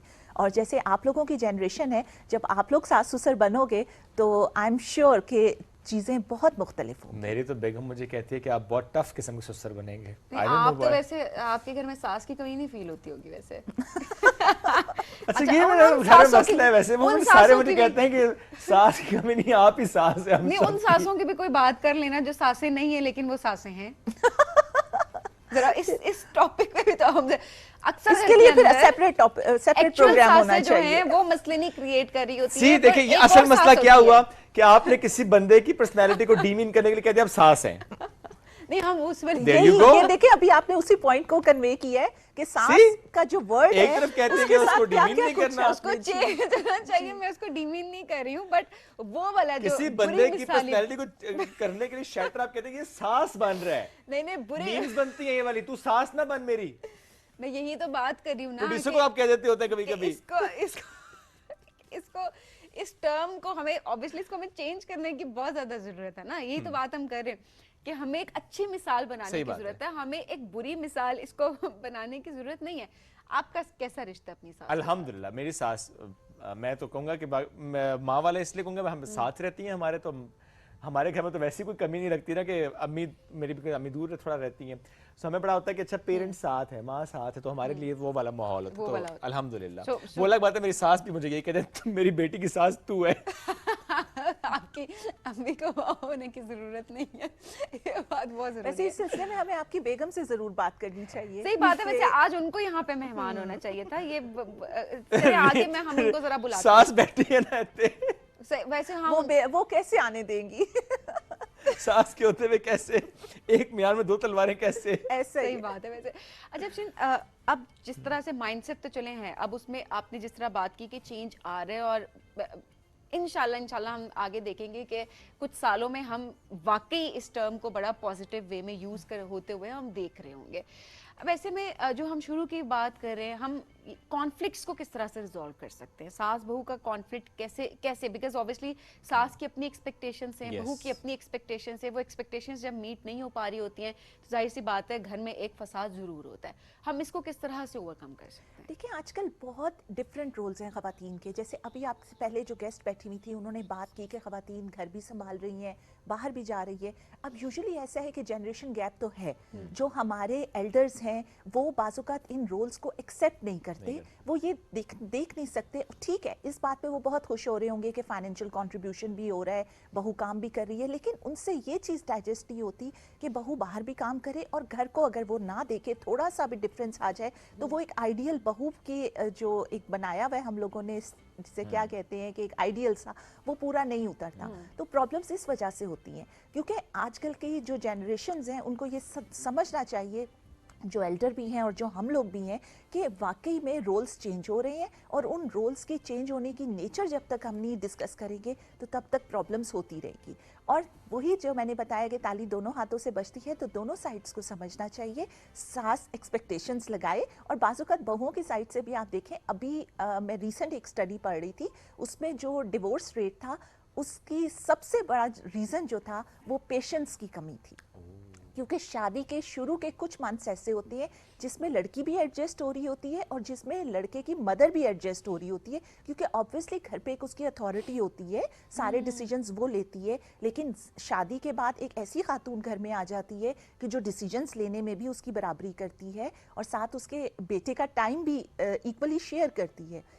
तो वो जो कॉन्फ्लिक्ट्स होते हैं उसकी वजह से फिर प्रॉब्लम्स बढ़ती जाती है। तो इसलिए थोड़ा वक्त देना चाहिए। वक्त भी देना चाहिए और आई थिंक इस पे बात होनी चाहिए। यानी एक तो होता है ना कि आप बात के बगैर ये सोच रहे होते कि नहीं नहीं ठीक है ना, यही होता आया है अजलों से तो बस हो जाएगा।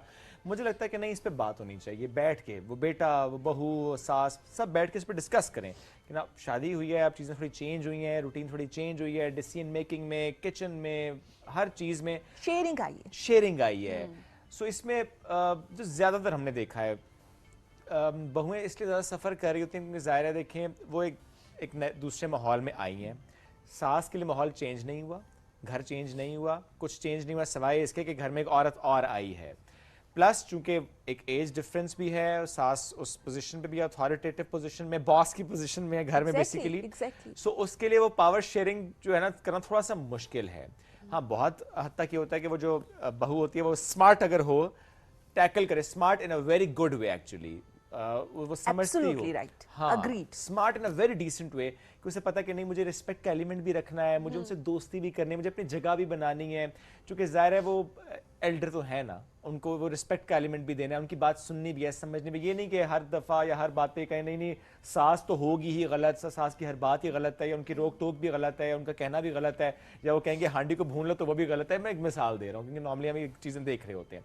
तो सास को वैल्यू देना, ये समझ के अच्छा वो मेरी बड़ी हैं, वो इस घर की बड़ी हैं, उन्होंने ज़िंदगी के नशीब फराज देखे हैं, उन्होंने घर चलाया बनाया है, इन बच्चों को आगे लेकर वो गई हैं। तो वो जब बहू ये वाला एलिमेंट सास के सामने रखती है ना कि हम इसलिए आपको ऑनर कर रहे हैं, वैल्यू दे रहे हैं बिकॉज आप हमारी बड़ी हैं, आपने बहुत बेहतर ऐसे तरीके से चलाया है इस घर को, फिर सास कहती है कि मुझे इज्जत मिली है। फिर सास वो पास ऑन करती है, वो अपनी पूरी जो एक्सपर्टीज़ है वो पास ऑन करती है बहू में, तो फिर चीज़ें बड़ी ऐसे तरीके से चल भी रही होती हैं। अब क्या इसमें ये मामला ये होता है कि अच्छा आप इकट्ठे रह रहे हैं तो हालात थोड़े अप डाउन हो सकते हैं, और अलग रहना तो बेहतर रहेंगे। जी, ये फ़र्क है। और अभी आजकल की जो जनरेशन्स हैं, आप देखें कि वो जॉइंट फैमिली से सेपरेट फैमिली सिस्टम जो है उसको प्रेफर करती हैं। और मसला यही है कि हम लोगों ने इस चीज़ को इतना ज़्यादा प्रॉब्लम बना ली है कि मदर इन लॉ के साथ शायद रहा नहीं जा सकता या नई बहू के साथ नहीं रहा जा सकता, तो हम ये प्रेफर करते हैं कि अच्छा ठीक है अलग कर ले। लेकिन अभी जो मेरा एक्सपीरियंस है वो तो ये कहता है कि अगर आप वो जैसे आपने बात की रिस्पेक्ट का एलिमेंट दें और अपने कॉन्फ्लिक्ट्स को सॉल्व करें, क्योंकि मैं ये नहीं कहूँगी कि हर कोई आएगा तो एकदम एक आइडियल पर्सनैलिटी के तौर पर आएगा। प्रॉब्लम सब जगह होती है, लड़की को एडजस्ट करने में होते हैं, लड़के की माँ को एडजस्ट करने में होते हैं, लेकिन उसके बाद ये है कि उन प्रॉब्लम्स को सॉल्व भी किया जा सकता है। दुनिया का ऐसा कोई मसला नहीं है कि जिसको आप डिस्कशन करके सॉल्व ना कर सकें। मैं ये देखती हूँ कि मेरी जैसे ट्विन डॉटर्स थी और उनको अगर मैं अलग होती तो मैं उनको बिल्कुल ना संभाल सकती। माशाल्लाह मेरी पूरे जो इन लॉज हैं उन सब ने मुझे बेहतरीन सपोर्ट किया। उसके बाद मैंने MBA किया था, मेरी शादी हो गई, लेकिन उसके बाद मैंने MPhil बच्चों के साथ किया, मैंने PhD बच्चों के साथ की। तो इसमें अगर आपकी इन लॉज की सपोर्ट ना हो तो बहुत मुश्किल। देखिए आजकल वो ज़माना नहीं है कि आप मेड्स पे छोड़ के बच्चे निकल जाएं, क्योंकि बच्चों की जो तरबियत है बड़ी सेंसिटिव नेचर की होती है। लेकिन अगर आपके एल्डर्स उनको संभालेंगे तो मेरे ख्याल से दादा दादी नाना नानी ज्यादा बेहतर बातें आपसे उनको सिखाएंगे। आप देखें ना कि ये टेंशन ही नहीं होती है कि घर में बड़े हों। जैसे मैं अपनी अगर बात करूँ ना, चूंकि मेरी मदर इन लॉ मेरे साथ में, मैं मेरी वाइफ अक्सर हम किसी काम से निकल जाते हैं, हमें कोई टेंशन नहीं होती कि पीछे बच्चे हैं, बड़े प्यारे रिश्ते होते हैं। अगर आप कोई टेंशन ही नहीं होती कि कोई जरा एक लम्हे के लिए भी कि अच्छा कोई मसला होगा, क्योंकि पता है वो तीनों हैं आपस में बेहतरीन उनका चल रहा होगा, एक दूसरे का ख्याल रखते हैं बेसिकली। ज़ाहिर है मेरी सास भी, और बच्चों से बढ़ के आप जो है पोते पोतियों का, नवासे नवासियों का ख्याल रखते हैं। सही बात है, ये तो फैक्ट है। ये तो इस पर ये दुख भी है बेसिकली कि अपने बच्चों से इतना प्यार नहीं होता। ये तो हम गिला भी कर रहे होते हैं कि इतना प्यार तो हमें नहीं मिल रहा होता जितना हमारे बच्चों को आगे से मिल रहा होता है। और अच्छा अगेन जो मैं अपनी बात के साथ मैं ऐड करता हूँ, चूँकि मेरे जो अपना घर है वो जॉइंट फैमिली सिस्टम है, मेरे अलावा मैं सेपरेट हूँ, तो उसमें मैं देखता हूँ कि मेरी सारी भाभियाँ, मैं कहता हूँ आप तो क्या ज़िंदगी जी रही है माशाल्लाह। वो जॉब भी कर रही हैं तो बच्चे मेरी अम्मा के पास होते हैं, मेरी अम्मा she is taking care of all the kids, school लेकर जाना, उनको लेकर आना, उनकी नीड्स एंड एवरीथिंग। मैं कहता हूँ ये बड़ी परफेक्ट किस्म की जिंदगी उनको मिली हुई, मेरी भाभियों को। ऐसा होना चाहिए। जैसे मेरे फादर इन लॉ थे, वो माशाल्लाह अल्लाह मियां उन्हें जन्नत नसीब करे, अभी नहीं है, लेकिन उन्होंने मेरी बेटियों के लिए इतना ज़्यादा एफर्ट की, मतलब उनको पिक एंड ड्रॉप देना, उनके सारे काम करना, उनको डॉक्टर के लेके जाना। बल्कि मैं अपने हस्बैंड से कहती थी कि आपकी तो कोई रिस्पॉन्सिबिलिटी है ही नहीं बेटियों के लिए, सारा काम माशाल्लाह मेरे जो सुसर हैं वो मैनेज कर रहे हैं। तो आप देखो कि अगर अच्छे रिश्ते बनाओगे, लेकिन उसके लिए फिर ये गिव एंड टेक है। आप ये नहीं सोच सकते कि आप कुछ ना करो और दूसरी तरफ से आपको अच्छा ये भी मैं इसमें भी ऐड करता हूँ, ये बड़ी इंपॉर्टेंट बात आपने की। ये नहीं हो सकता कि सिर्फ आप कहें कि जी बस बड़े ही हमें देते रहेंगे, वही प्यार भी देंगे, वही शफकत भी, वही आपका टेक केयर एंड एवरीथिंग। यहाँ से भी बहुत कुछ जाना पड़ता है। फिर आपकी तरफ से रिस्पेक्ट का एलिमेंट, केयर का एलिमेंट, एवरीथिंग। ये नहीं सोचना होता उस वक्त कि नहीं हम क्यों करें, या हम पूरे खानदान को क्यों लेकर चलें, या हम अब मेहमान आ गए तो हम क्यों जिम्मेदारियां क्यों हमारे ऊपर आए, क्यों आ गई, हम तो शौहर को बच्चों को देखेंगे। मदर का रोल भी बहुत मैटर करता है, क्योंकि जो बेटी की तरबियत है, देखिए आजकल हम आप बच्चों को करियर लाइफ के लिए तो तैयार करते हैं, मैरिड लाइफ के लिए तैयार भी तो करना होता है ना। और ये इसमें सबसे बड़ा जो रोल है वो आपकी मदर प्ले करती हैं, चाहे रोल मॉडल बन के करे। अगर मैं अपनी मदर इन लॉ की इज्जत कर रही हूँ तो मेरी बेटियों को वो एक मैसेज जा रहा है कि जी फ्यूचर में आपने भी ऐसा ही बनना है। तो रोल मॉडल बन के देना हमें अपने बच्चों को होता है, और उसमें सिर्फ बेटा बेटी की कोई तफरीक नहीं है। अगर माँ है और जो है वो अपने बेटे को भी समझाए कि घर में आने वाली बच्ची की इज्जत करनी है। जैसे मैंने ये मेरे जो हस्बैंड है, ये 3 भाई हैं, तो मैंने इन लोगों की तरबियत में बहुत अच्छा मतलब एलिमेंट देखा है कि इन्हें औरत की इज्जत करना आती है, और ये इज्जत इनकी माँ ने सिखाई है। ये इंसान खुद से नहीं सीख सकता।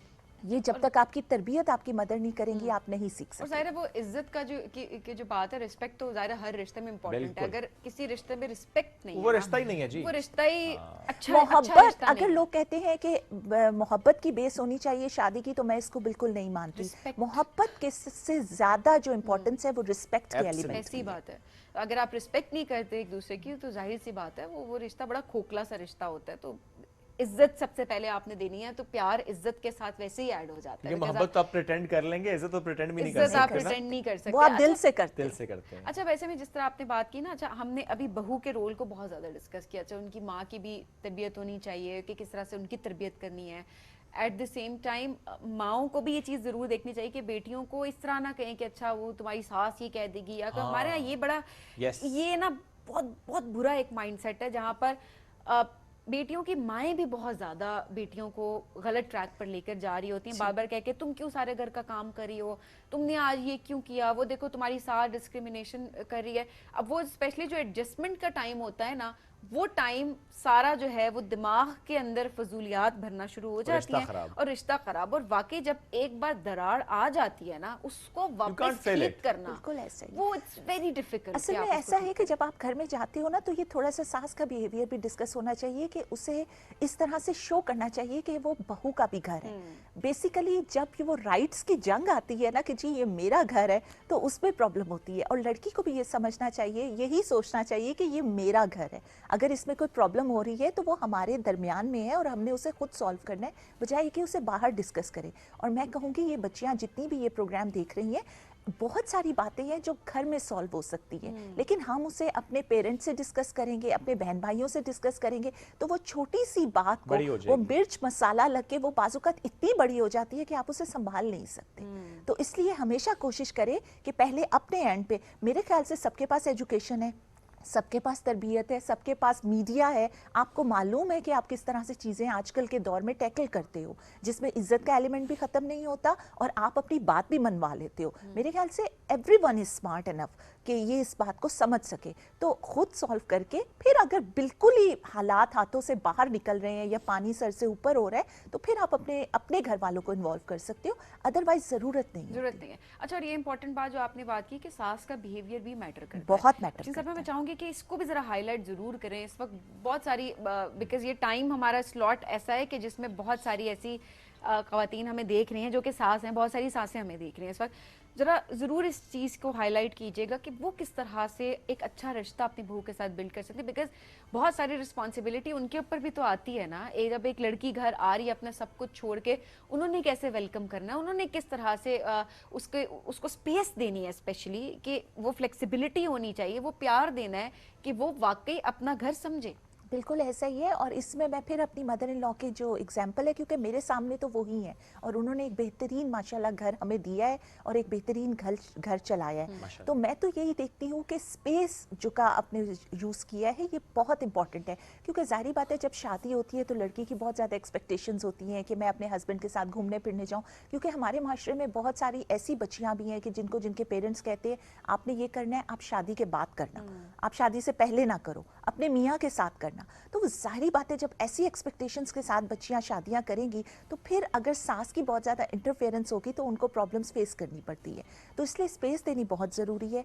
मियाँ बीवी को अकेले टाइम देना, घूमने फिरने जाने देना, दैट इज़ वेरी इंपॉर्टेंट। वो ठीक है कि इसमें मर्द की भी बहुत ज़्यादा रिस्पॉन्सिबिलिटी है कि वो तो हमने डिस्कस ही नहीं किया, वो जो बीच में बैलेंस करते करते बेचारा अपना बैलेंस आउट करा बैठते हैं इतने बेचारे भी नहीं होते हैं, टॉपिक है ना, सेपरेट टॉपिक क्या हो गया, लेकिन वो इतने बेचारे भी नहीं होते। अगर वो थोड़ी सी अकल से काम ले तो बहुत सारे मामले हर चीज ना करे ना कि बेगम ने कहा है कि मेरा आइसक्रीम खाने को दिल कर रहा है तो कि नहीं अभी मैं अपनी अम्मी से पूछ के आता हूँ और उसके बाद आपको आइसक्रीम खिलाने आपके लिए कौन सा फ्लेवर लाऊं, ये नहीं होता ना। ये पूछने जाते हैं कि बेगम को ले जा सकता हूँ कि नहीं। अब देखें ये हर लिहाज से देखा जाए इसलिए पूछते हैं कि ले जाओ भाई, नजर तो नहीं लग जाएगी।